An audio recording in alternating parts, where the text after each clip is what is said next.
ఫలాల్లో రారాజుగా ఉన్నటువంటి మ్యాంగో ఏదైతే ఉందో మ్యాంగోకి పెట్టింది పేరు నూజివీడు. ఈ నూజివీడులో మ్యాంగోస్‌కి సంబంధించి కొన్ని ఇబ్బందులు వస్తున్నాయి. దానికి సంబంధించి ఆ మ్యాంగో అభివృద్ధికి ఎటువంటి చర్యలు చేయబోతున్నారు? మీ నియోజకవర్గంలో రేపు ముఖ్యమంత్రి గారితో కూడా ఏమైనా చేయబోతున్నారా?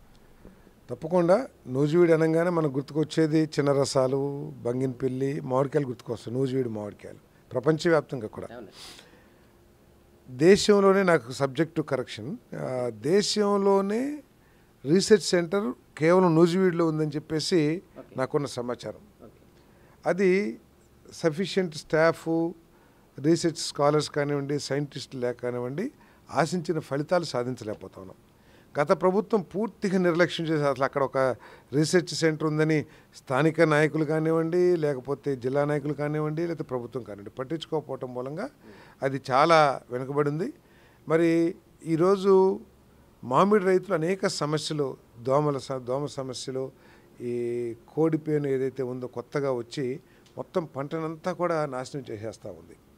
అదేవిధంగా కొంత ప్రభుత్వం తరపు నుంచి సహకారం అందితే లాభాలు బ్రహ్మాండంగా పెరిగే అవకాశాలు ఉన్నాయి. ఉదాహరణకి మామూలుగా పండిన కాయని బయట అమ్మితే కిలోకి 40 రూపాయలు వస్తే మనం ఆ కవర్ 2 రూపాయలు 2.5 అవుతుంది.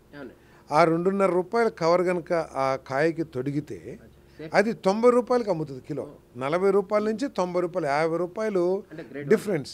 అది చక్కగా, ఎందుకంటే మామూలుగా ఉండటం మూలంగా దోమకాటుకు గురవుతుంది కాయ, లేకపోతే పైనుంచి పడిన ధూళి దుమ్ము పడిపోయి అక్కడ ఆ కాయ మీద పెరిగిపోవటం కానివ్వండి, లేకపోతే సొన ఏదైతే ఉంటే కారతం, ఇవన్నీ దోమలు దాని మీద గుడ్లు పెట్టడం, వీటన్నిటిని నలుపు రంగుకు మారటం, ఇవన్నీ కూడా కవర్ వేస్తే పోయి ఉంటుంది.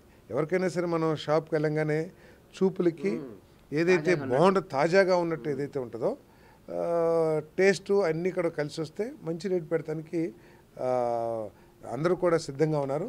సో అటువంటి సమస్యలు, అదేవిధంగా ప్రభుత్వం తరపు నుంచి సబ్సిడీ మీద ఈ పురుగు మందులు అందించే రిక్వెస్ట్ చేయాలని చెప్పేసి కూడా ఆలోచిస్తా ఉన్నాం. దాంతోపాటు ఒక మార్కెట్ యార్డ్ నిర్మించాలని కూడా మేము ఆలోచన చేస్తున్నాము.